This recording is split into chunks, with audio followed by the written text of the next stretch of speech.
that was a pivotal moment. I think so many other people face that same point on so many levels in life. Like we get into like a really bad situation. We have something overwhelming that's happening in our life. And there's this opportunity to feed that fire and just bite off on the darkness and the bitterness and like lead ourselves into some really bad but in those moments, every moment of the day, it doesn't matter where you're at and what's happened in the past or where you think you're going, but you also get to make this conscious decision of like, what if I do something different? What if I go the other way? What if I what if I have some optimism and hope? And then feed that fire. And before you know, that little ember is going to grow. And over time, those sort of energies shifted from that darkness and all this terrible shit that was raging to now the hope and energetic and the chance that I'm going to get back was raging. I was physically getting better, mentally getting better, performing again. Like I was able to max out the military physical fitness test again, the PRT. And so Wow. I was, those momentums built, but it took just constant effort, discipline, consistency of working towards that goal. It's not just you imagine it and then it happens. Every day and every moment I was working towards that. But that's what I was feeding. And that's what I think really led me to the recovery. And I think anybody can really apply to their life, whatever you're going through. Battle Line Podcast, Ian Scotto here. This is one of those episodes where it's just myself hosting. Chris has a speaking engagement in Pennsylvania, and I was originally seeing if it was anywhere near me because there are parts of Pennsylvania that are only a couple of hours away. That's where I was going to say James Powell, but I could say his real name now. That's where Jason Lyons actually lives. He's no longer in the jurors. But it's really far from me, so I wasn't able to meet up and do something in person. However, do not go anywhere. We've got a great interview that you're going to want to hear with Kegan Smurf Gill. And I can tell you, if you're someone going through a rough patch, if you're someone going through dark times, this is an interview you need to hear. I'm not currently going through any of that, but I could say even after just having a great discussion with this guy, I feel a little bit more energized and I feel a little bit revived because this is a man who has gone to hell and back several times, lived to tell about it, and wrote a tremendous book about it. And I'm honored that he shared a lot of it with us on this hour plus sit down for this episode of Battle Line Podcast. Before we get into it, Kegan does speak a little bit about health and fitness on this episode. We get into that when we talk about being in the right mind state and being in the right place in your life and what you're going to need to do to climb out of dark places. And I have to say, supplementation is a big part of that. And one of the greatest supplements that I take is collagen protein from Bubs Naturals. And the reason certain supplements are so important is because it should be something that you're supplementing that you're not getting in your diet. I know oftentimes when I mention Bubs on our social media, people will say, well, just eat a clean diet and you're good. How many people are eating any type of collagen in their diet? And it's really hard to get collagen into your diet. Just look it up, guys, and you'll see exactly what I'm talking about. With Bubs, you're getting the best source of collagen from grass-fed cows, single-sourced, and if you're an athlete, you'll be able to use their product. There's so much out there on their website that you can read about. All that I know is that it works. It works for hair, for skin, nails, and also for muscle recovery, joint repair. A lot of functions, and you need to take it. So go to bubsnaturals.com, use the promo code BATTLELINE, and you will get 20% off your first purchase. In addition, they help the Glenn Doherty Memorial Foundation, and they don't just have a collagen supplement. They also have Hydrate or Die, the best hydration supplement out there on the market without all the added sugars and other crap. And they also have the Fountain of Youth formula, the apple cider vinegar gummies with the mother. So check it out, bubsnaturals.com, promo code BATTLELINE. Let's get over to Kegan Smurf Gill.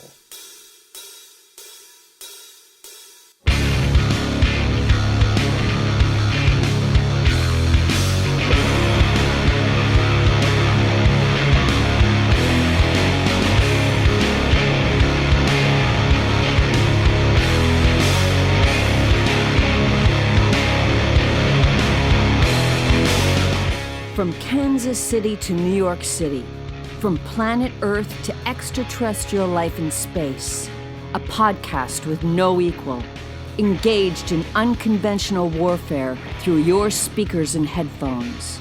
This is a show about embracing the suck, conquering your demons, and finding God in the face of adversity. Chris Tonto Peranto. Switch is on. Motherfucker, I'm gonna shoot you in the face. Ian Scotto. You know, Ian and I have been dating for a long time. You are now tuned into the Battle Line Podcast.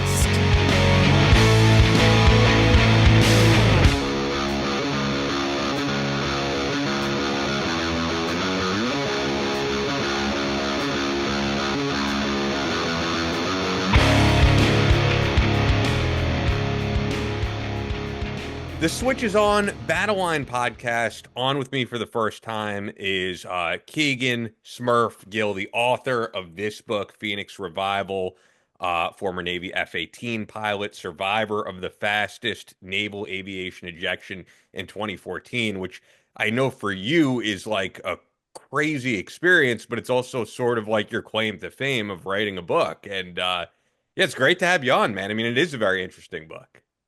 Yeah, I appreciate you having me on. And while that, the ejection story is kind of like the catcher, to bring people in. The real story in that book is much, much deeper than that. But that's the flashy headline that I try to use to get people's attention.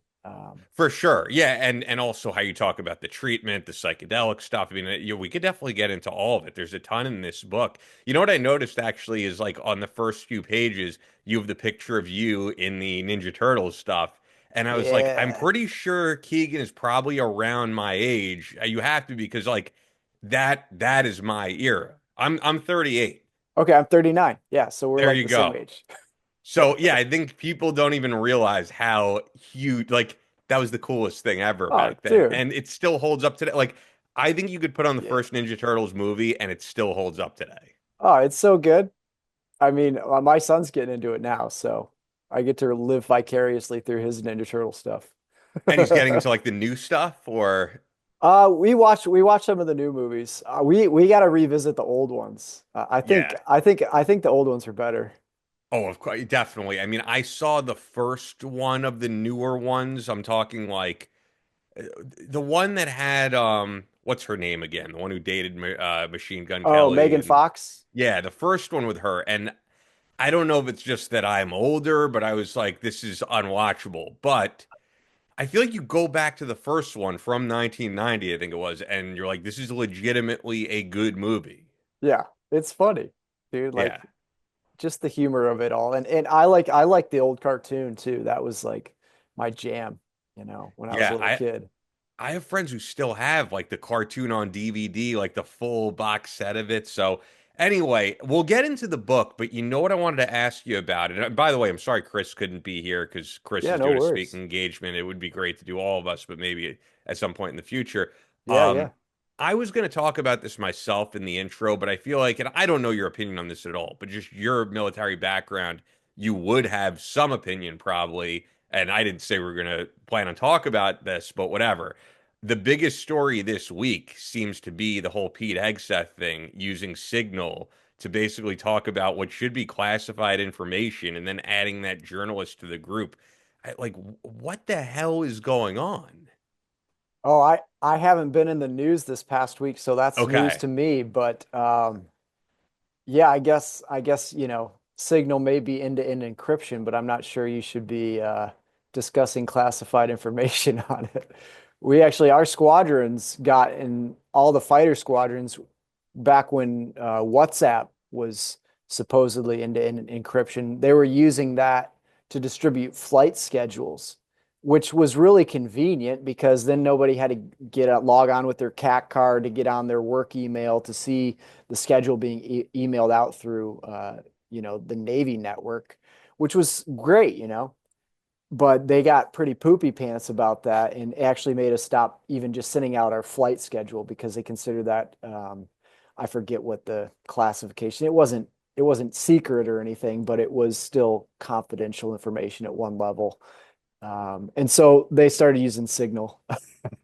And I don't know if they still do that or not, but Signal's a great tool, but I'm not sure you should be sending secret info on there. Yeah, and putting some journalist on the thread. I'm sorry for catching you off guard because it's funny. Like you're a lot like Chris if he was here, in that I feel like I could be talking about the biggest story going on, and it's just like this is the first I'm hearing of it. So, like, do you purposely just keep your head out of that stuff because it is stressful, and Yeah. most of the time there's nothing we could do about it. Yeah, I mean, I've had to do like a reassessment of my values and what I follow and what I put my interest into as I've dealt Sure. with, you know, traumatic brain injury and PTSD and all that stuff and dealing with a lot of anxiety and having sleep issues. Something that I've largely cut out is media. And you know, I'll find out about the interesting stuff like just now, like through talking to friends or hearing about like people talk about when there's something real going on. But I try not to wrap myself up too much in all of that system because it can be so frustrating and yeah, it just makes me oftentimes just want to bang my head against a wall when I see the direction things are often going. So I try to, you know, once in a while I'll jump in and see what's going on just for fun, but I try not to stress about it. I've got enough other shit to deal with. Yeah, yeah, and stuff like that you could actually have some control over. It's stuff that we can't control at all. So Yeah, I fully yeah, get that. But I figured I'd get your take if you had one. But anyway, we should get into the actual book itself, Phoenix Revival. Before we get into like this insane accident and all that, I think it'd be great to just get into your backstory of sure. what made you want to join the military, because I think everyone who writes a book like this, there's always a unique backstory. There are the guys who join because they're like, I'm patriotic, I love my country. And then there's the other guys we have on the show who are just like, hey, I wanted to go to college. This was my ticket to do so. Mhm. So what was it for you? Yeah, for me, I was you know, I had an interest in aviation at a young age. I was fortunate. My parents had a friend that had a little Cessna, and he took me up for a Wow. flight when I was just a little kid. I was maybe 10 or 11. And then a few years later, there was a college for kids class offered in the summertime at a little community college where I grew up. And I went into that class, and they do a little bit of ground school, and they get the kids a little bit of information. And then at the end of it, you get to go up and go flying. And from those two experiences in the airplane, I kind of had a love for flying at a very young age. And when I graduated high school, I didn't really know what I wanted to do, but I always remembered enjoying that flying experience. And so I ended up going to that same community college that I had gone to as a little kid and started in the flight program as I eventually earned my bachelor's degree. So by the time I was a junior in college, I was a flight instructor building hours, and then I flew corporate for about a year. And that was right in 2008 when the stock market crashed. And for aviation, that for a pilot, it was a really rough time to be just starting out your aviation career because the airlines were like hiring nobody. And even the regionals, if you could get in, which was really challenging, they were paying like 15 grand a year. So pilots are like Hmm. living down in Detroit in some crappy apartment, sharing it with like five or six other pilots that would cycle in and out. So it was kind of a rough time to be a pilot. I was really lucky. I got a good corporate flying gig, flying new equipment. It was really nice and cushy, but I kind of felt like I needed more in my life than just cushy and flying around. And I had a buddy who was applying to go to Navy OCS. I had a really good professor in college that was a Navy pilot legend. He was a Huey gunship pilot back in Vietnam. He helped stand up the Sea Wolves, which was like the first special forces operation helicopter unit, where basically these Navy guys were just like scrounging helicopters that were like abandoned by the Army and like stealing hangars and just like they put this thing together, but their contract was, hey, if we fly you there, we're going to bring you back. Day or night, gunfire or not, it didn't matter. If we bring you in, we're going to bring you back. And this guy had just legendary stories, crazy experience as a test pilot.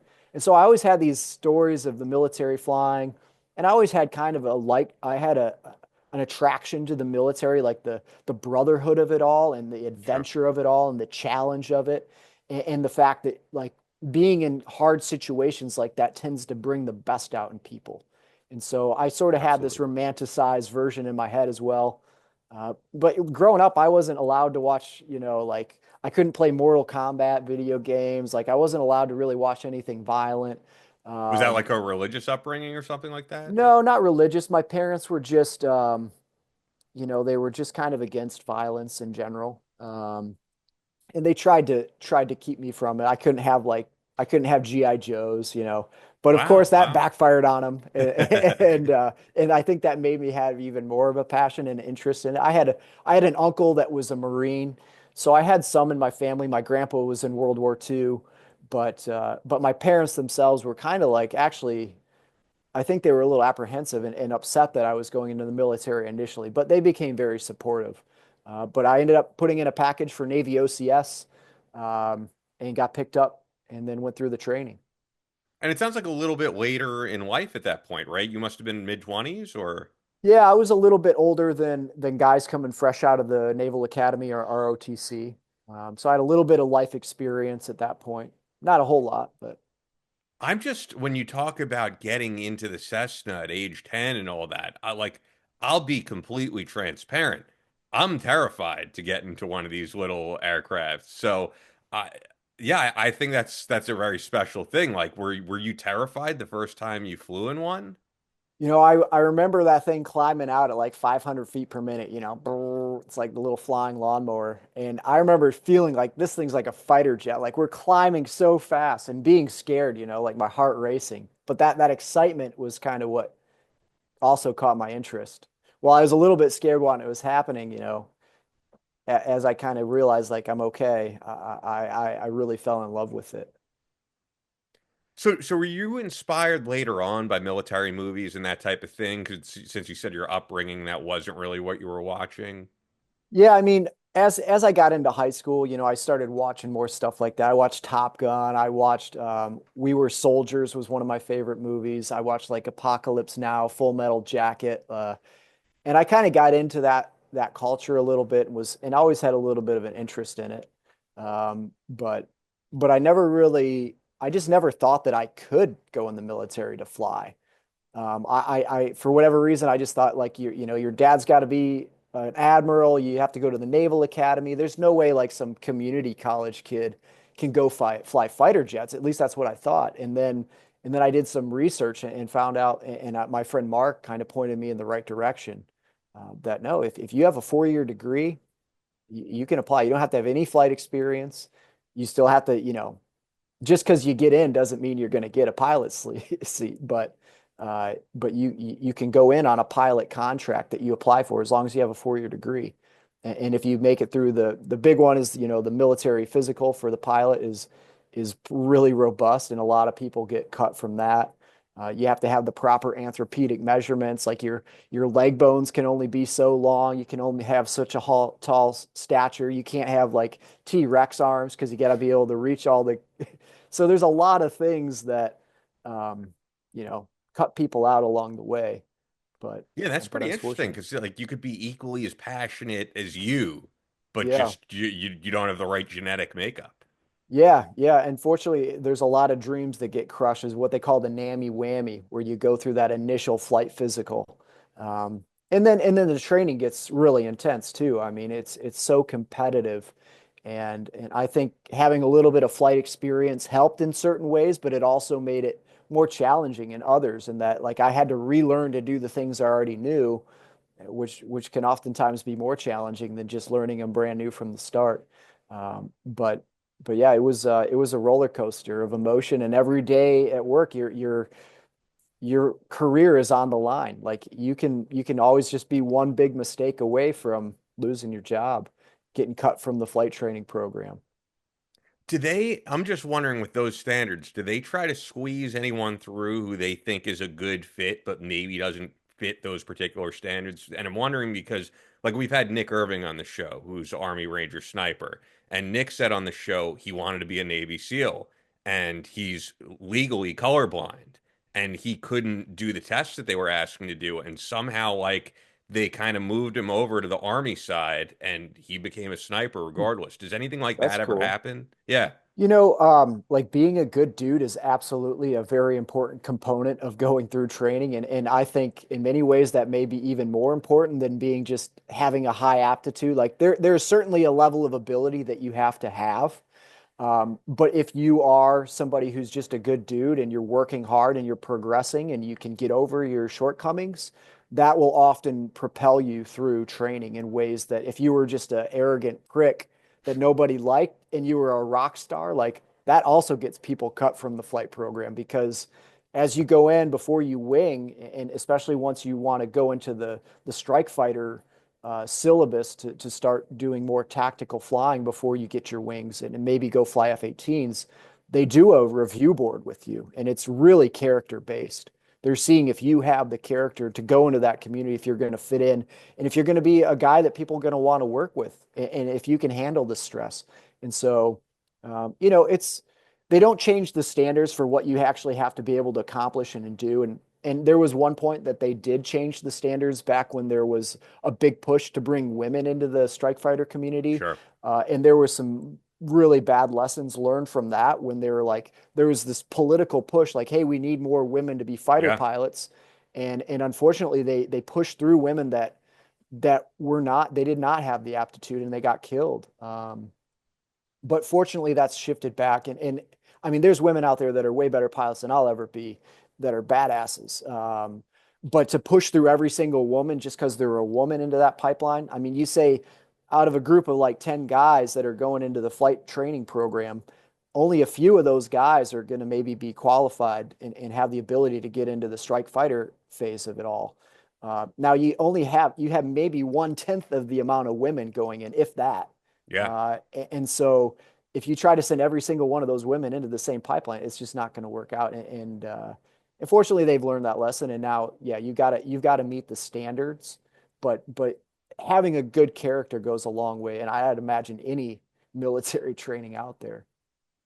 Yeah, I mean, because you're talking about a life or death scenario. This is not like any other job where it's just like, hey, we could fill some quotas and hopefully it goes well. Like this is a totally Oh different yeah. scenario. I'm not entirely surprised by what you're saying about just having the right attitude, being a good dude, as you said, because in my years of like researching this stuff and interviewing people about it, I just think back to in buds from interviews that I've heard a guy like, and I know he's a public figure now that a lot of people, including myself, think comes up as a huge douche, is that guy, Dan Bilzerian, who went through buds twice and never became a Navy SEAL. And it seems like he has the physical ability to be a Navy SEAL, but there was just something about him that didn't make him the right fit. And it seems like there is a lot of that where it's just like, hey, this guy could physically do the job. He has exactly what we're looking for, but there's just something that makes this person not the right fit and they're not going to work well with a team. Yeah, yeah, I saw that in flight training, going from intermediate to advanced jet training.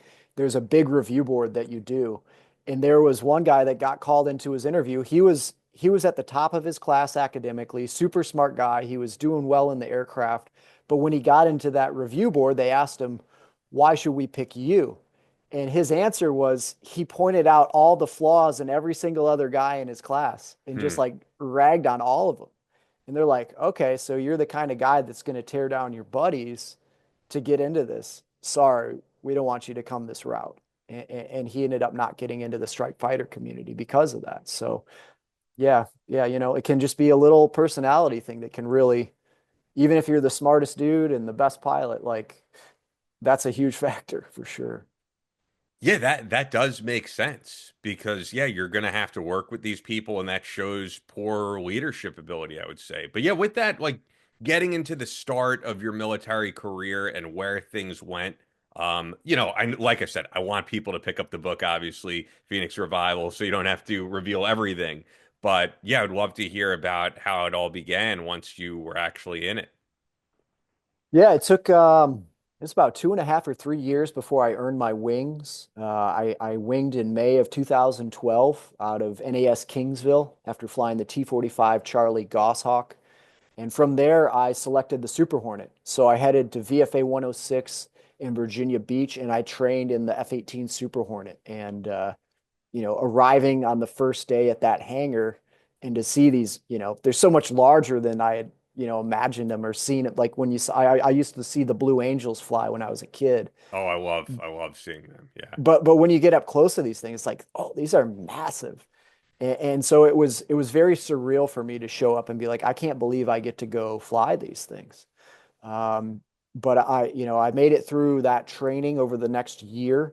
And then I selected VFA 143, the Pukin Dogs in Virginia Beach, Nice. to fly the F-18 Echo Super Hornet. And so I ended up in that squadron, busting my ass, kind of doing the new guy rigmarole, which is, we always say it's like drinking from a fire hose. You're constantly learning so much, despite having now been through, 2.5 to 3 years to get your wings, plus another year of training in the F-18 syllabus to get your level 1 or your Cat 1 qual, so you can go to a fleet squadron and be deployed. And then once you get into your first deployable fleet squadron, it's like you realize you don't know anything yet. Like we've barely broken the surface on what you need to know and what you need to be proficient at to be a Navy fighter pilot. And that continues. Like there's always the next level of qualification. So you got to get your combat wingman qualification, then your section lead, then your division lead, and then, mission commander. As you keep going on and on and on, you're just constantly working at that next ability level. But over the course of that next 8 months, I was just, keeping my mouth shut and my ears big and just busting my ass to do a good job. And I had earned a reputation as an above average pilot for my ability level or my experience level. And I seem to be, playing the small mouth, big ears card pretty well. All right, I'm just jumping in here on this interview with Kegan Smurf Gill to tell you that we have some of the best sponsors keeping this podcast going that you're going to have to check out. And Photonis Defense is actually focusing right now very much on USA-made night vision. They've been talking about that on their Instagram, so you got to check that out. Now you can have the superpower to see in the dark with the Viper Binocular Night Vision System by Photonis Defense, the global leader in night vision solutions, providing more high-quality night vision capabilities than anyone. Military, law enforcement, and public safety end users utilize Photonis Defense solutions to give them the edge at night in tactical situations and rescue operations. Hunters, shooters, boaters, and enthusiasts can rely on the Photonis Defense Viper Binocular to become masters of darkness.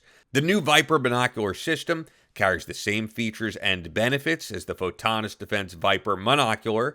It has a ruggedized body and harnesses the power of the Echo Intensifier tubes, giving you sharper images, reduced halo, and industry-leading ultra-fast auto-gating across the range of dynamic operating conditions. Visit photonisdefense.com for more information, or look for Photonis Defense product options from your night vision dealer. Photonisdefense.com, the best night vision out there, and the only night vision we stand behind here on Battle Line Podcast. And as you guys know, every episode of Battle Line Podcast is sponsored by the best ammo on the market. And make sure you're paying to me here, Harold, because I'm showing you guys the badass tins, which they have many different designs on their website and many different types of ammo that you can get the tins with.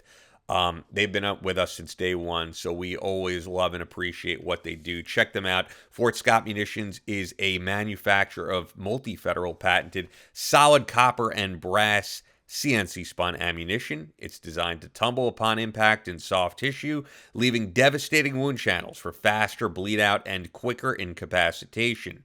This ammo was originally developed to innovate and improve on the standard of military-grade ammunition design. It was found that not only did the TUI ammunition outperform competitors in the self-defense industry, but it quickly became apparent that it would be a top contender for hunters alike. With the ammunition being CNC spun, the tolerances are some of the tightest on the market, ensuring that you receive the same results with every pull of the trigger. Fort Scott Munitions is available throughout privately owned businesses in every state, but you'll get the best deal through us when you go to fsm.com and you use our exclusive promo code BATTLELINE. One word, just like the podcast, that'll get you 15% off your order. fsm.com, promo code BATTLELINE. That's for ammo, it's for the tins, and select other products on there. but it's only available to you guys who know about this promo code and listen to the Battle Line podcast. Fort Scott Munitions is a proud supporter of Chris Peranto, Battle Line Tactical, and the Battle Line podcast. Once again, guys, FSM.com, promo code Battle Line. With that, let's get right back to this interview with the inspiring and amazing Kegan Smurf Gill. On January 15th, 2014, I showed up in the squadron on a day that was going to change my life forever. And you don't know it when those days are going to be. But when I showed up in the squadron, it was just like another day. Busy ready room. Pilots, we're constantly doing like 5 or 10 different jobs at once. We've got ground jobs and collateral duties. We're planning some sort of dining out. I'm like trying to get a bagpiper online for this event we're going to do. Like, you're constantly just doing all sorts of other shit. And, Sure. I think people think, oh, you're a pilot. You get to focus on learning tactics all day and flying airplanes. But no, like, you've got like a full-time ground job, and then you got the full-time job of being a fighter pilot and studying and keeping on top of that. But I showed up that morning in the squadron. My squadron mate Fisty was at the SDO desk standing duty. And to keep things light with a morbid sense of humor that we oftentimes, develop and utilize in that world, with the constant stress that's on us, he took a shark tracker app off his phone, and he put all these GPS tagged locations of sharks that were out in the working airspace that we were going to utilize that day out over the Atlantic, called the Whiskey 72. He put that up on the whiteboard behind the duty desk. And so he had all the airspace drawn out, and then he had all these little red marks of all these sharks. And they were no shit, like, these are real GPS tagged sharks that were out there. And he was joking with me. He said, oh, today would be a terrible day to eject. There is below freezing air temps. There was a bit of wind, so the ocean was a bit churned up. The water temp was at 37 degrees Fahrenheit at the nearby buoy. And now there's this 16-foot, 3,500-pound great white shark named Mary Lee directly underneath my airspace. And so this wasn't something he normally did. This was just no, by chance. This was just on this day. It was like a funny thing he found and decided to do. I mean, he was like always doing funny stuff around the squadron, which was very helpful, for everybody. Everybody loved it. But that was not a normal part of our brief or anything. It just happened.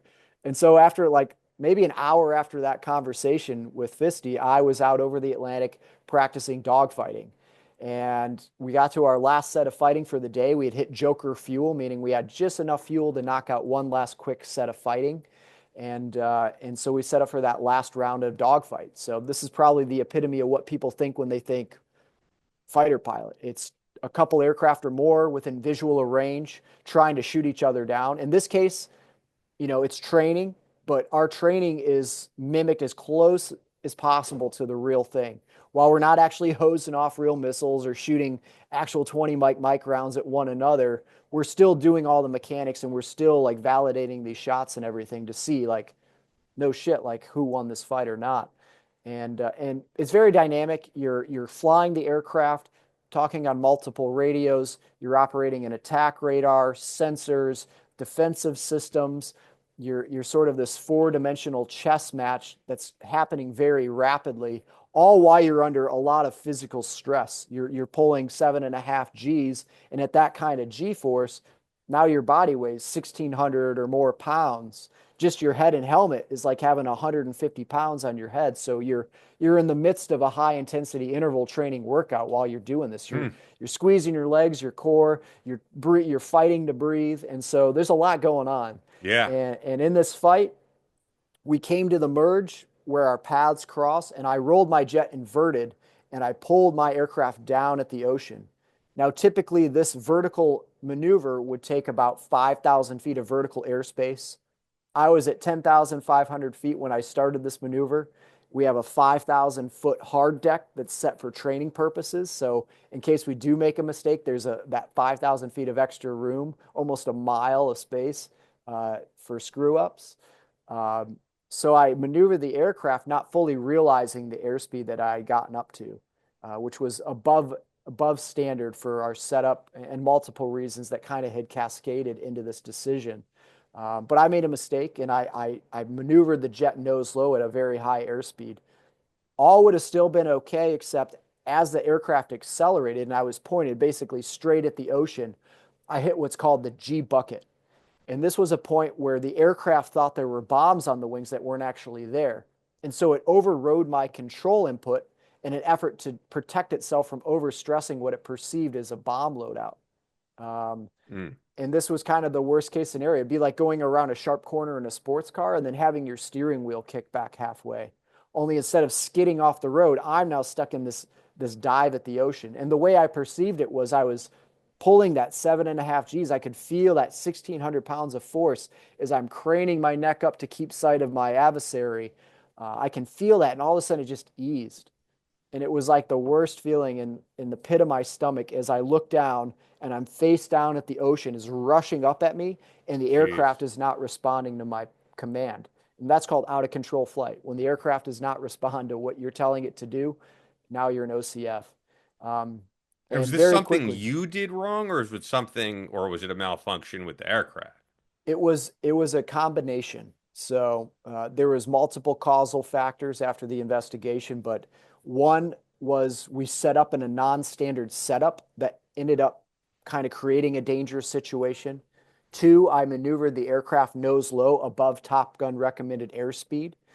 Three, I had this G limiter function kick in from the flight control computer software. And unfortunately, that function has killed many more senior aviators prior to me and caused mishaps. And I know a guy that it killed after my mishap.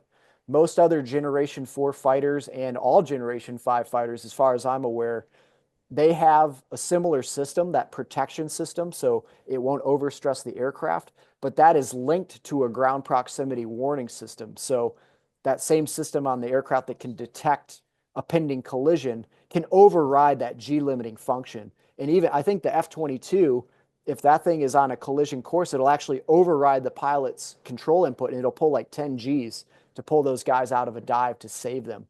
Unfortunately, the Super Hornet, for whatever reason, there's no communication between that ground proximity warning system and the flight control computer software.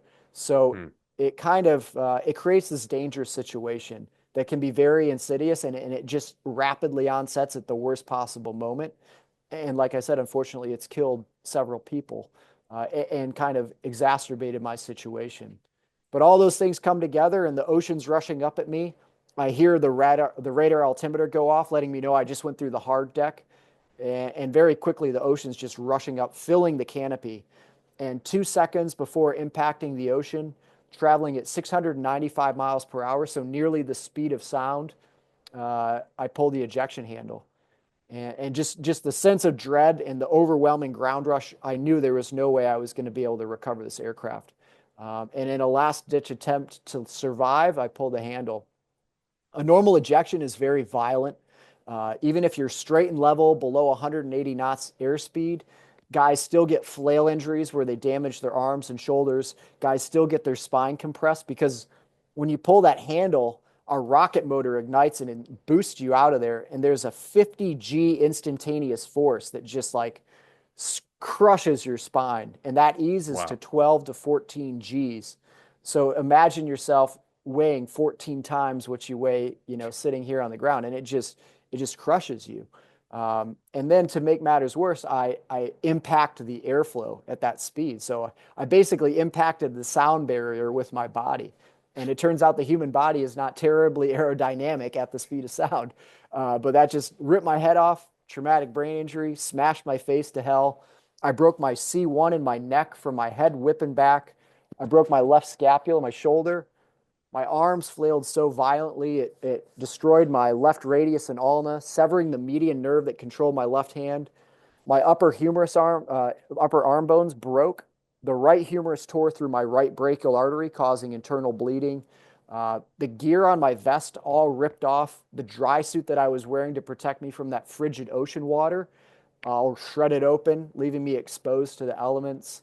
Um, my legs were flailing around so violently from that airflow that the steel toe boots on my feet effectively came like wrecking balls, smashing open my lower legs. My tib fibs were fractured on both sides. Chunks of my bone were falling out of my shin. Wow. And this all just happens in an instant. By And the do you time I pass out? Do you pass out as this all happens? Yeah, the last linear memory I have is right as I just sensed that ocean rushing up and going, oh shit. And then my body just naturally took over. The training kicked in. I assumed that position and I was out. But from there, I have no linear memory, but I have in the form of flashbacks over the course of years. A lot of times, like night terrors in the middle of the night trying to sleep, would get back clips. But I've been able to recreate the story very accurately from all the investigation that went into it. The aircraft data recorder, the black box that they got recovered, gave me a lot of this information, and we've been able to really accurately reconstruct exactly what went down and why. But while I was in the water real time, I was pretty out of it in a large part from that head injury.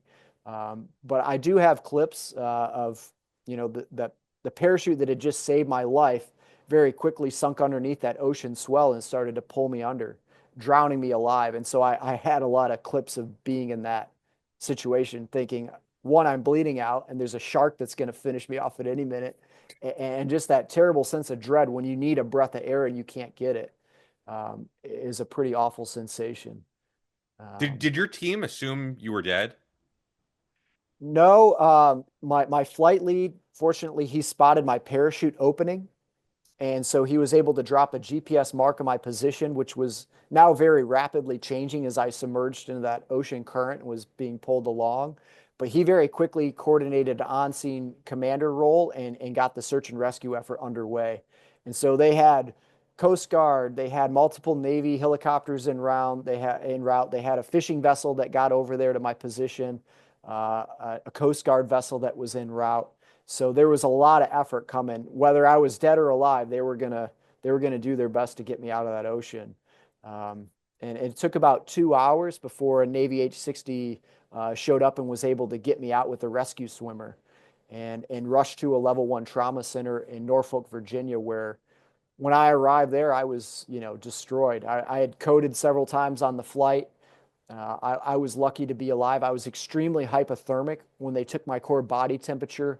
I was at 87 degrees Fahrenheit, so near freezing, should have been dead from hypothermia, but they said had my dry suit actually functioned properly, I would have bled to death way before anybody got there. So it ended up being a crazy twist of fate that kept me alive. But they had to pump the water out of my lungs. They had to treat me for rhabdo because my kidneys were so overwhelmed from all this tissue breakdown. My arms and legs were destroyed. I had multiple blood transfusions for all the blood that I had lost. And once I was semi-stable, they induced a coma and rushed me into surgery. And I spent the next week undergoing over a dozen trauma surgeries to salvage my extremities from amputation and to rebuild my skeleton. Um, and after another week, they were trying to get me to come out of that coma, and it didn't look like I was going to come to. But after 2 full weeks in a comatose state, I eventually the lights started coming back on, and I had no memory of what had happened. I didn't know where I was between the pain meds and the head injury. I was just very loopy. But eventually, the medical staff came in and explained, "Hey, you've been in a high-speed ejection. You're likely never going to walk again. We don't think you'll ever be able to use your arms again, and your military flying career is over." And I remember I thought that somebody had tied me down on the bed with this blanket, or this blanket was made of lead or something because I couldn't move, but it was because I was paralyzed. And it turns out if you want to make a fighter pilot do something, tell them it's impossible because what the doctors had said was I couldn't do it. And so I just started working my ass off every day to send signals to my nervous system to get moving. And over the course of the next 3 months, undergoing all sorts of different therapies, getting loaded up on a massive amount of pharmaceuticals for the Hmm. pain management side of things, I was at least able to get around on a walker and be discharged and continue as an outpatient. And I spent the next 2 years undergoing more surgeries, overcoming prescription drug addiction, and and eventually getting all the medical waivers required and going through an investigation of the mishap. And I actually returned to the cockpit of the F-18 Super Hornet. Yeah, which is incredible. I'm just wondering, because you're going over it very quickly, but it's a very long recovery process. I'm wondering in the immediate, knowledge that of what at least they're telling you, you may never walk, you may never fly again, or you're going to struggle to walk and all that. what you do, as you said, with flying is extremely physical. And I Mhm. would say, like, what you're able to do physically defines very much of who you are, your job, and even just your passion. So, was there a feeling of like, because I would just imagine I don't even want to be here anymore because we've had people on the show like Army Ranger Mike Schlitz, who's lost both of his arms in combat, severely burned the majority of his body, and now he's doing great. But he's written articles, I believe, for Ranger Up at one point saying that, yeah, there was a time he thought of suicide. And, we do know that veteran suicide and military suicide is a huge, huge issue. I would just imagine someone who lives their life on the edge like you do, hearing you can't do any of this anymore, it would almost feel like why live? And I'm wondering if you experienced any of that. Yeah. Yeah. I mean, as I kind of came to and started to realize what was going on, like my career is probably over. I'm going to be physically messed up the rest of my life. I just crashed an $89 million jet into the ocean. Like, is that going to have repercussions? Are they going to crush me and hang me out to dry? Like, there was an overwhelming amount of darkness that was just crushing me down into this dark little pit, and I didn't realize it at the time, but I made this conscious decision in that darkness where I could have bit off on all the things that were going on and be like, you're right. My life's over. I'm going to be paralyzed. I'm a piece of shit. Like, my life's over and I would just want to kill myself. There was that option. And that was the overwhelming, like that was the fire that was just raging inside of me. Sure. But I also had this little tiny ember that was, what if I do get better? What if I get to come back into this hospital wearing my flight suit with my wings on my chest and be like, guess what? I'm back. And that was the little tiny ember that I decided to stoke. And I started to visualize myself back. Like, what's it Hmm. going to feel like? And that little bit started to build and build. And that pushed me into my therapy sessions full hearted and just ready to charge. And I really turned a lot of my focus onto my physical rehabilitation and just like hitting it as hard as I could. Like, all I'm going to be able to do today is wiggle my pinky. But you know what? That's like, that's like a new PR for me at this point. So, that was a mindset thing that came out of this that I didn't realize was even happening at the time, but looking back at it now, like I realize that was a pivotal moment. I think so many other people face that same point on so many levels in life. Like, we get into like a really bad situation, we have something overwhelming that's happening in our life, and there's this opportunity to feed that fire and just bite off on the darkness and the bitterness and like lead ourselves into some really bad shit. But in those moments, every moment of the day, it doesn't matter where you're at and what's happened in the past or where you think you're going, but you also get to make this conscious decision of like, what if I do something different? What if I go the other way? What if I what if I have some optimism and hope? And then feed that fire. And before you know, that little ember is going to grow. And over time, those sort of energies shifted from that darkness and all this terrible shit that was raging to now the hope and energetic and the chance that I'm going to get back was raging. I was physically getting better, mentally getting better, performing again. Like, I was able to max out the military physical fitness test again, the PRT. And Wow. so I was, those momentums built, but it took just constant effort, discipline, consistency of working towards that goal. It's not just you imagine it and then it happens. Every day and every moment I was working towards that. But that's what I was feeding. And that's what I think really led me to the recovery. And I think anybody can really apply to their life, whatever you're going through. Yeah, I would imagine after you endure that, you're like, there's nothing worse you could endure. And I'm sure looking back, you're like, anything that you stressed over was nothing in comparison to this. I'm curious as well. You said when we were speaking about your journey joining the military that your parents weren't exactly thrilled you were doing this. When they saw you in the hospital, I mean, to me, this sounds like, other than you having to make the ultimate sacrifice, like this is their worst nightmare. Oh, yeah. Uh, what was their feel like? What was their response to what had happened? Yeah, I mean, it was heartbreaking for them. My mom especially was just torn apart. Like, she was so worried because this was her little boy that she wanted to protect, and she had her apprehensions about me going in because she was fearful that something like this could happen.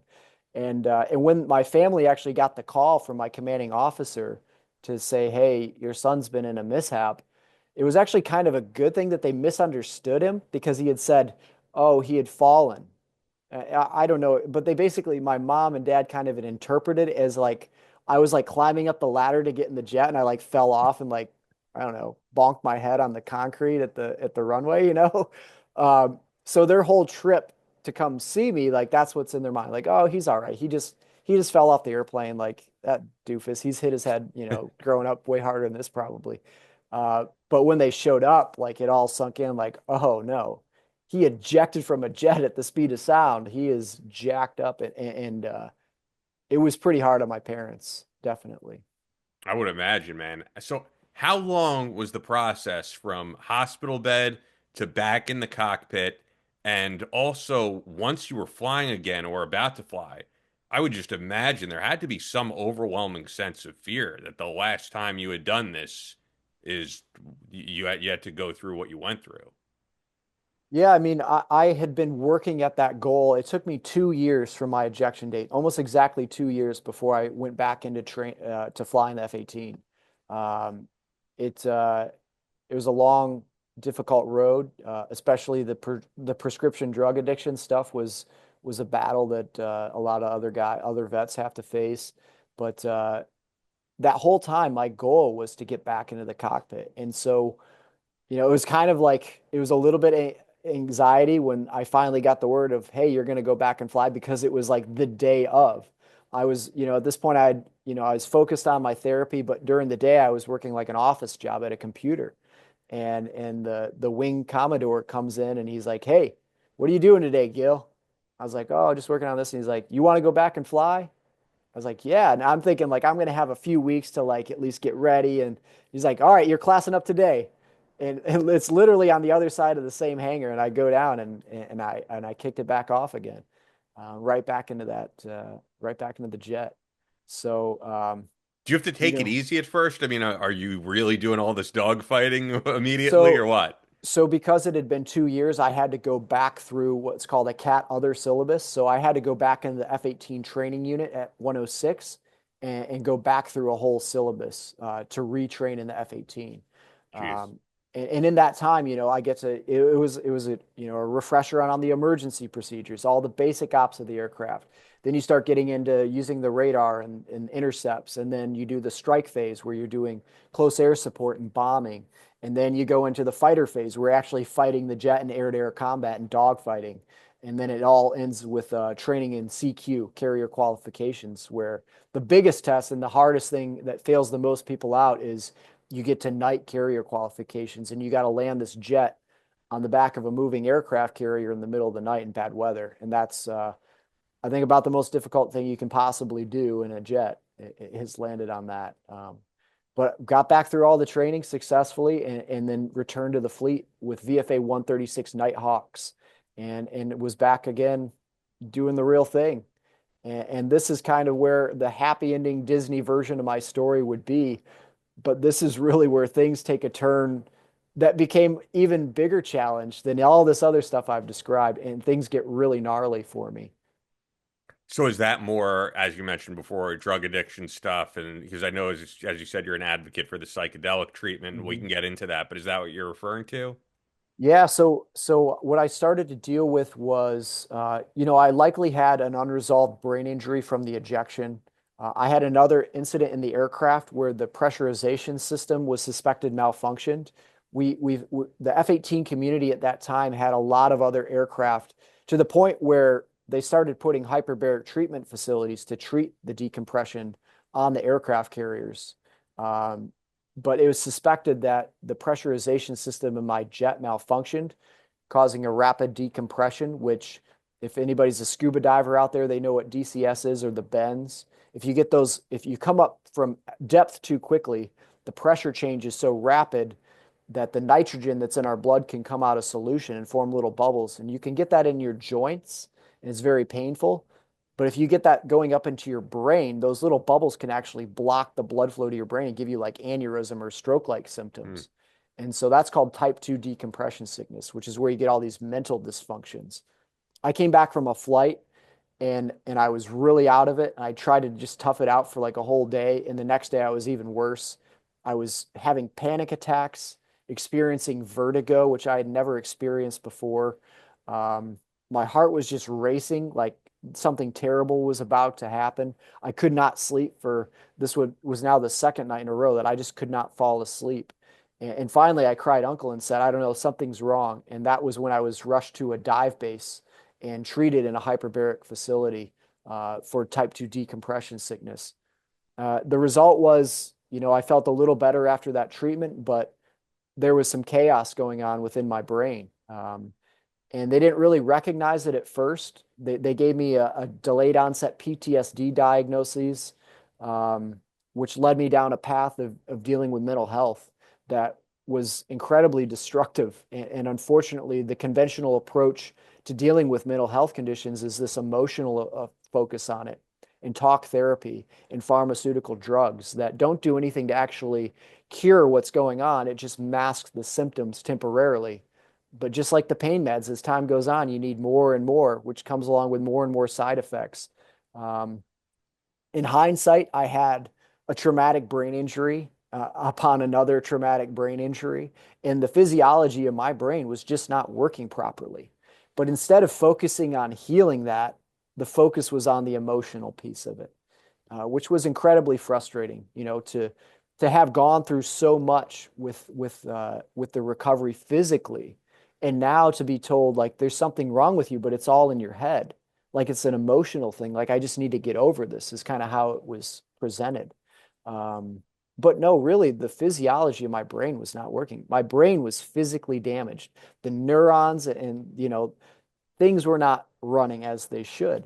But instead of trying to heal that damage, as all too commonly happens, you just go down this path of SSRIs and anti anxiety meds, and in my case, a medication called Seroquel that was given to me at low dosage for dealing with insomnia, persistent insomnia, because it would just shut down my nervous system so I could, get this at least time of unconsciousness. It wasn't restful sleep, but it at least gave me a break from my mind just racing at a million miles per hour. But as time went on, I slipped into a full-blown psychosis. I went from paranoid and hypervigilant to just full-blown not being able to distinguish between my imagination and my reality. And it was largely due to the fact that I wasn't sleeping. Um, I mean, you take guys, and sleep deprive them. It doesn't matter if you're perfectly healthy. If you're not sleeping, you will start to have some serious issues.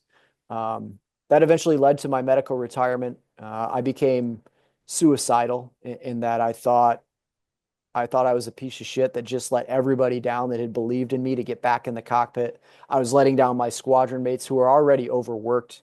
In a single seat fighter squadron in the Navy, you are carrying the load of 3 people at any given time. So for one guy to fall out, it puts a huge burden on the few pilots remaining. And we were already an understaffed squadron. So all around, I just felt like, why can't I just get over this?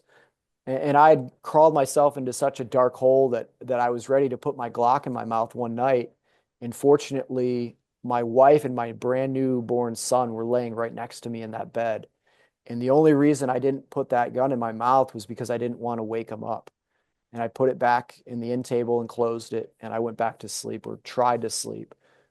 But I was going through some pretty dark times. And after being medically retired, which was, I jokingly call as like the bureaucratic equivalent of the Indiana Jones Temple of Doom, to go through that whole process, even with all the health records that I had, the support of my command, the support of the medical staff on base, it was still a drawn out, disastrous process that almost ended in me and not even being retired from the military. It was a shit show, but I eventually was medically retired.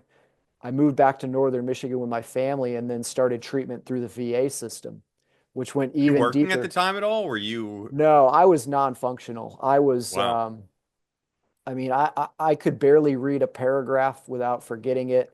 I was in and out of psychoses. I was, one minute I thought I was a superhero. The next minute I thought there were demons all around me trying to eat me. Like I was all over the place. And that would ebb and flow. There were some days I was a little better, but I was in no condition to be able to do really anything. And I think it would have been easier to go back to work missing like an arm or a leg, like than it would be to deal with the mental stuff that I had going on because I was just completely not functioning as a human being anymore. And now I'm a father and a husband Yeah. and just completely putting so much stress on my family. But that treatment continued through the VA system, and they just kept giving me more and more pills. That was the only answer they really had. We're going to talk about it a little bit. We're going to give you pills. And it was within a few nights of having my dose of quetiapine increased from 350 or from 300 milligrams a night to 450 milligrams a night. And within a few days of that, my wife came back from a job interview and she heard me rustling around the house, and she came in and I had shaved off all my hair. I had shaved off my eyebrows, what facial hair I had at the time. And I was completely naked, except I had a black plastic garbage bag tied around my neck like a cape. And I thought I was going to go out into the northern Michigan snowy weather and fight crime like a superhero.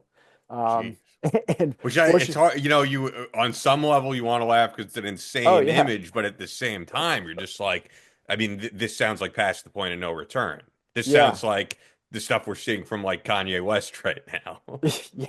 Yeah. Yeah. I mean, I was gone. And fortunately my wife is an ER nurse. She had worked in the trauma center dealing with psychotic patients before. And so she recognized what was going on and was able to load me up and get me to an emergency room. But there I just had like a complete out of body psychotic event. Like I was no longer in my body. I was traveling through space and time and alternate universes and dimensions, and like I was no longer there. I don't know what was going on with my body in that time, but I wasn't in it anymore. Eventually, I came back to, and when I awoke, I had been transferred via ambulance down to a VA inpatient psych facility.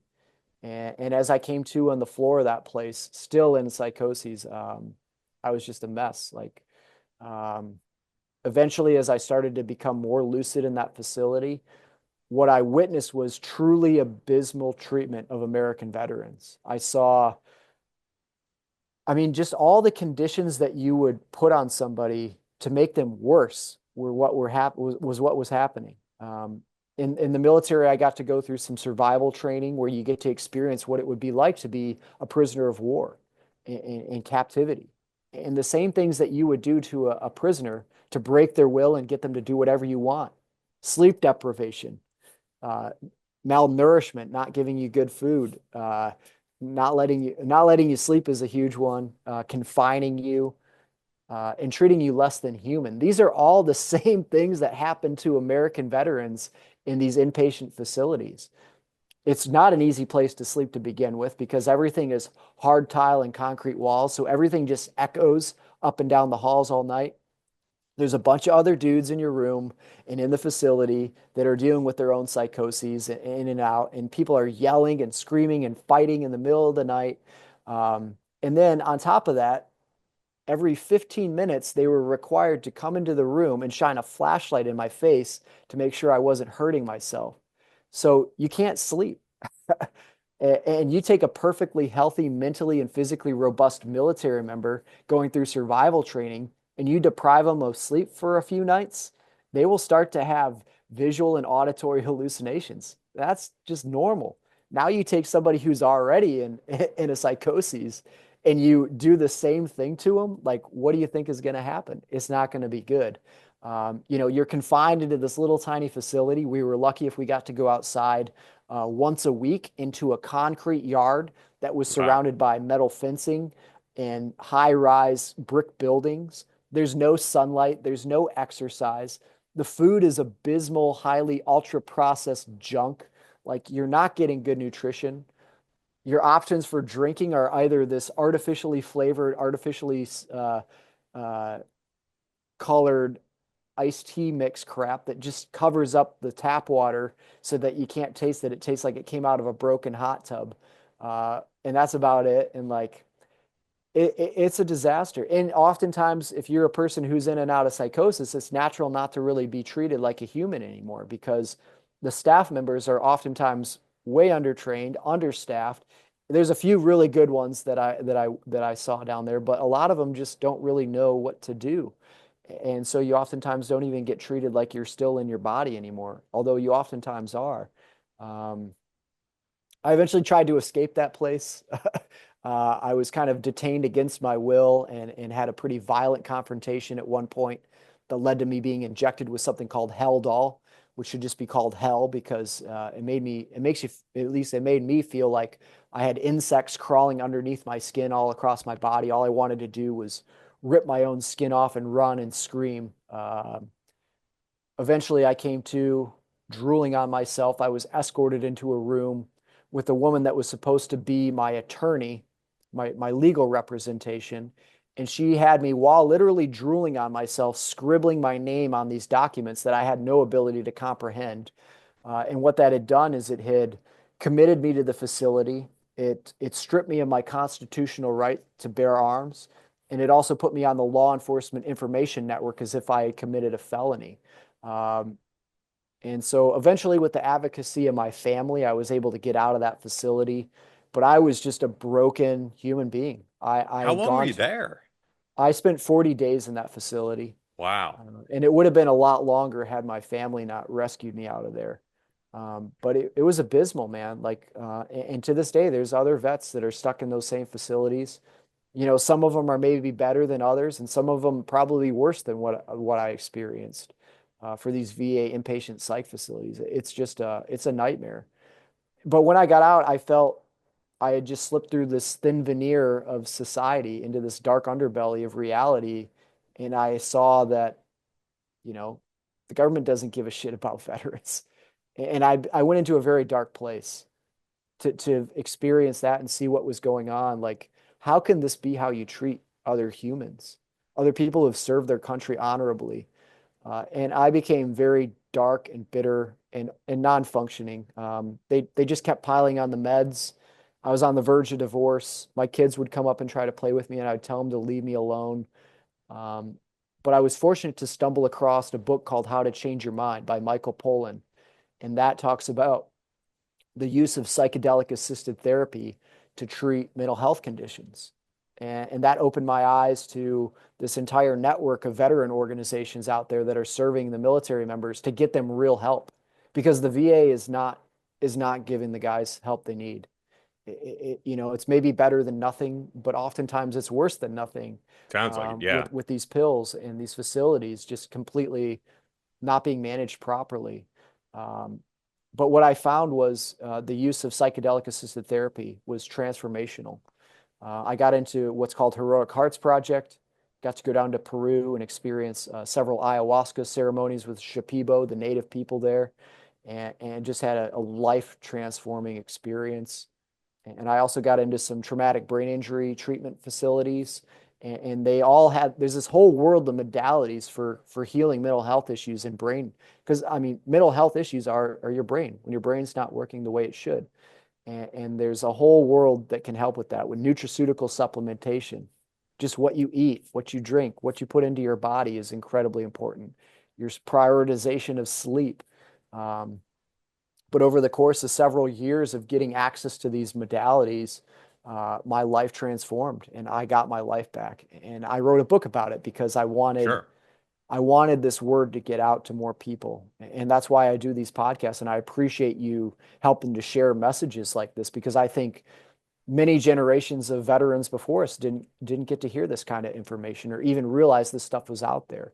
But the answer to healing is not going to be in a pill. And even with the psychedelic assisted therapy and the brain injury clinics, what I came to realize was the real foundation of healing is just your daily habits, your decisions, your lifestyle. You need to get 8 hours of sleep. You need to eat food that's not junk. You need to get your body, you need to feed yourself with healthy stuff so your cells can grow and heal. Uh, you need to drink clean water. You need to get outside. You need to get exercise. You need to breathe fresh air. You need to get sunlight. You need to get in the ocean if you can. All these foundational things, community, like getting together with a group of people that you want to hang out with to get that back that you probably lost when you left the military. Um, these foundational steps are really where the change happens. And while I think the psychedelics and some of these modalities can help lead you down the right path and maybe inspire you to do so or change habits, the real work comes just from your daily decisions. Opting to, hey, I know I dealt with alcohol and cannabis when I was going through my hardest times to just mask everything, but just working your way off of that dark cycle, even if it just means you're going to have one less beer today. If you can take consistent steps in the right direction, it'll be transformative over time. And it's not going to happen overnight, and you're not going to do it perfect. And it's not this perfect linear path to healing where you're just magically better.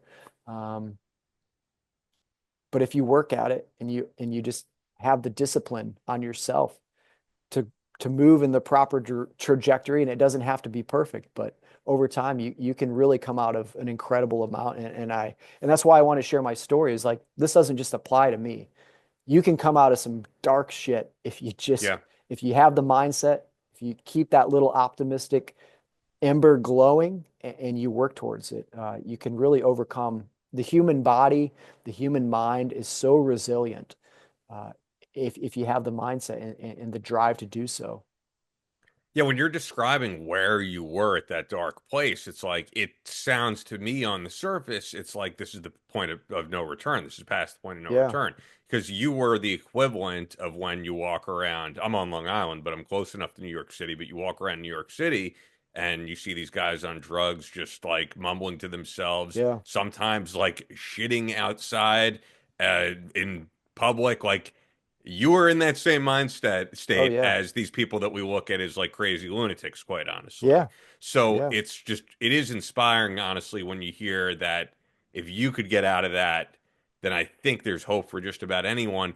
And it's also crazy to think that what you went through physically somehow, for you getting out of that, it seems to me like that was a tiny fraction of getting out of like the mental hell that you were in. yeah. The mental stuff was exponentially more challenging. I mean, um, yeah, and so many people are dealing with it, and nobody wants to talk about it.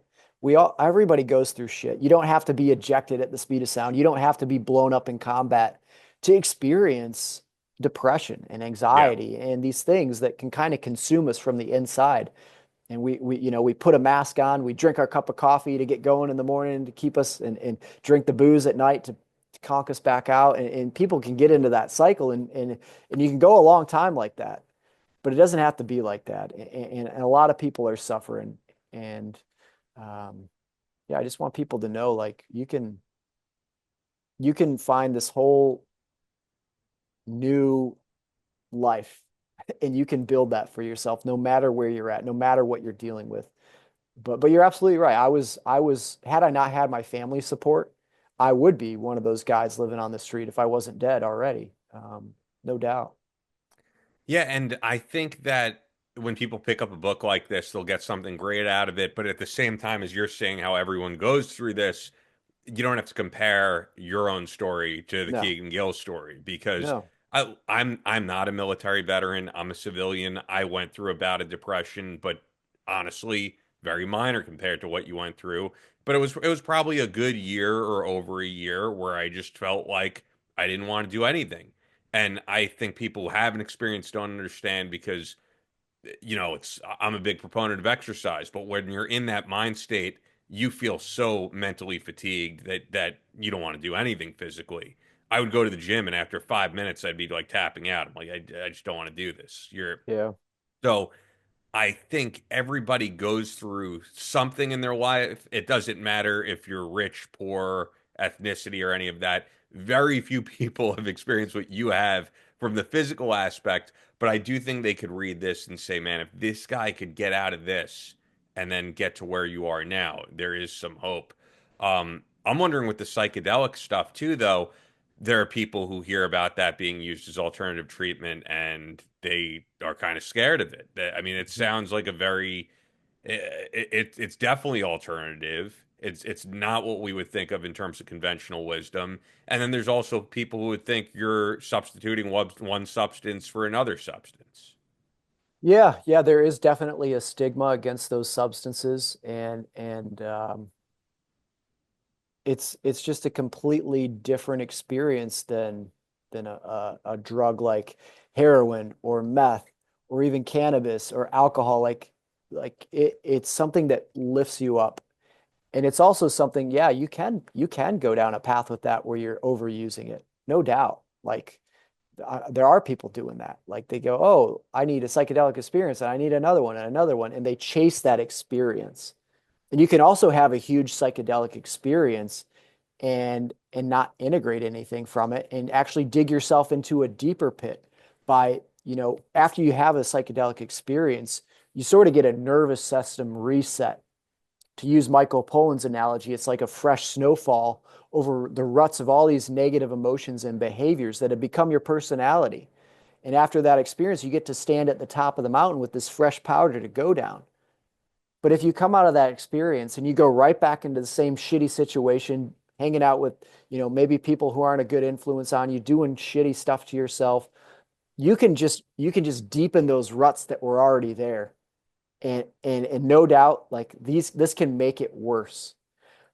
But if you do these things properly, which means you have some sort of preparation where you get your body as healthy as possible before you go into the experience, you go through in the proper set and setting with people that know what they're doing, with medical support, with these indigenous people in ceremonial space that have been practicing this stuff for thousands of years. This form of medicine is the original medicine. And we're actually at a bizarre time in the human history, in our culture, that's not part of our society because it's been a massive part of societies going way, way, way back, as far as people have learned about that have used some sort of psychedelic in a ceremonial way. Now, that doesn't mean I think this stuff needs to get sold at the 7-Eleven and you can just buy the stuff and go, you're going to have a bunch of kids doing that and lose their minds. But if you do this with reverence in a ceremonial setting at the proper dosage, and then most importantly, afterward, you integrate that experience, meaning now you have a new perspective. Now you have a nervous system reset. Now, a lot of these substances, they cause rapid neuroregeneration. So it helps your brain and nervous system actually heal. And if you can start to build new habit patterns to become a new, better version of yourself, and then build the foundation of all the things that I think are really the most important thing of all of that is that you get this opportunity to rebuild the foundation of who you are, prioritizing your sleep, your nutrition, your hydration, your exercise, your connection to nature, your community. You got to rebuild all that stuff, and that takes time and work. And it's not about the psychedelic experience itself. That can open your eyes. That can maybe get you out of a dark pit to change your habits with that nervous system reset of the default node network. But the real work comes after that experience and integrating it properly. And that's really the most important part. So And I've I'm not, never done. Oh, sorry, I didn't want to interrupt you there. oh, I'm not saying that these are for everybody, but Yeah. I think that they can have a profound impact on people positively when done properly, no doubt. So yeah, I mean, I think I've done a lot to work on myself over the years. I've never done anything psychedelic wise or any of that. The thing I'm wondering for you, is this something you feel you're going to continually have to do? Because when we had Rob O'Neill on, Rob talked about doing ibogaine, which I actually Mhm. saw a documentary about. If you guys look on YouTube, there's one called Ibogaines with a Z, IBOGAINZ. It's the same guy who did Bigger, Stronger, Faster, that Oh, yeah. documentary about steroids, and then he Hmm. did that documentary called Prescription Thugs about the pharmaceutical industry. But when Rob was on, he said that he had a great experience with ibogaine, and he said it's been about a year, and I think it's wearing off a little bit, and I'm probably going to do it again a year, from when I first did it. Do you think that with ayahuasca or any of this, it is something you're going to have to continually do, or should it be something that you have a one and done experience and you move on? I would say a lot of people they go into those experiences. It's not pleasant. Ibogaine, iboga, ayahuasca, those are brutal experiences. I mean, you are physically sick, you're puking, you're Yeah. shitting, like it is brutal. I mean, those are some of the most brutal experiences I've ever had. So it's not something that you're necessarily going to be like, oh, I can't wait to do that again. And a lot of time people never do it again. Personally, I found about every 6 months to a year, I have an interest in doing that. At least that's how I've been in the past. Um, and it varies person to person, but I find value in doing it maybe once a year or less. And honestly, I think the goal is to get to a point where you don't need that at all. And that's kind of this transition that I'm in right now, where I've built a really good meditation practice. I'm actually a meditation coach with what's called the Wisdom Dojo, where we take veterans who have been through one of these big medicine experiences and then teach them how to meditate. Because you can access these same states of mind, the same Sure. calmness and serenity through meditation. And after you've had a big psychedelic experience, it actually opens up that pathway in your mind in a way that's like you've been meditating for 20 years in a cave. You kind of get it, to use the analogy, you get a view from the top of the mountain. Yeah. And now you kind of know where you're going with the meditation. You have a goal in sight, and it really helps you along that path. And really my goal is to get to the point where I don't need any of this stuff at all anymore. And my go-to now is meditating, because I can, by exercising that muscle, just like, for anybody starting out meditation, it can be incredibly frustrating. It's like showing up at the gym before you've ever worked out once in your life, and you go and you try to pick up weights and you can only do these little baby embarrassing ones, next to the guy that's curling the 110-pound dumbbells, like it's frustrating at first. You don't feel like you're going anywhere. But if you use that muscle and you build it with practice, the practice of meditation, it really builds and culminates to this point where I can get to the same state of peace and calmness and serenity without any sort of medicine. And I can do that every day just by taking 15, 20 minutes of my day to sit in silence somewhere and breathe. And that's where I think at least that's my goal with all of this, is to get to the point where I don't need those medicines. And I think there is a slippery slope with the seeking that experience. That's not the point of it. The point isn't the experience itself. It's the new perspective and the reset that it provides you so that you can eventually not need anything like that. The real healing, the real medicine, is the best medicine is teaching somebody how they don't need any medicine. Uh, Yeah. you know? Yeah, there's a number of guys we've had on the show who, whether it's yoga or, we had Lee Deckelman on who talks a lot about yoga, mindfulness, and he wrote a book about all of that and meditation. I think all of that does wonders for guys. Mhm. So yeah, the last thing I'm really wondering, or the last major thing is, you have this book out, which just came out earlier this year. Hope everybody picks it up, Phoenix Revival. Beyond that, what are you up to? Yeah, so out of all of this, the authoring the book, the meditation coaching, I started just doing some motivational speaking about 2 years ago, and so I've really uh, kind of built a career doing that as much as possible, and it just kind of has spread organically.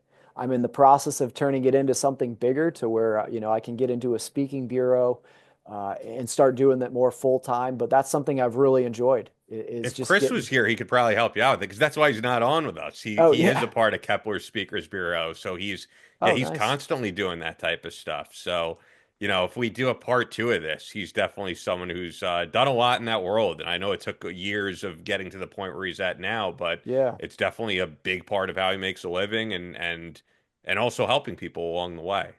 Yeah. Yeah. It's extremely gratifying to, share your message with an audience and see them light up and have something that they're going to take away for the rest of their lives, maybe from what you share. And I'd absolutely love to talk to him at some point if he ever gets the chance or come back on the show. But yeah, I'm a father. I got 2 kids. That keeps Sure. me pretty busy with that. But yeah, I'm just trying to build something out of this book. I'm setting up a coaching program for people that want to go on their own journey, but maybe need a little assistance. So anybody out there that wants to start this journey, please reach out to me. Um, I got a web. I'll pass on to you some of the details and ways people can get a hold of me. But Yeah. if you're out there and you want to start transforming your life, please reach out to me. I can help you develop a mindset and habit patterns in a way that will transform your life and transform you in the best version of yourself that you've ever been. Are you still flying in any capacity? I am not, other than going up with friends on occasion. Because of the experiences I've had medically, I think it would be a very difficult task to receive an FAA medical ever again. Hmm. Um, Maybe someday I'll go back down that path, but I really don't have much interest in professional flying. I've kind of found a different route that I'm really enjoying exploring, at least at this point. Yeah, that's cool. I mean, it's a different chapter of your life's journey right now, for sure, it sounds like. The only thing I have to ask, actually, that people will be wondering before we wrap this up, um, your call sign, Smurf, the Yeah. origin of that. Oh man.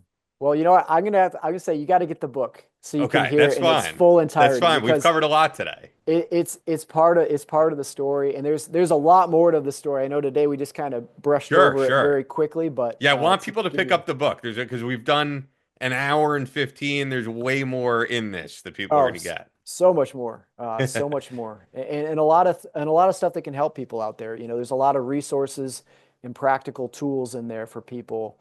No matter what you're dealing with, on how to come out of it, get back to living. You know.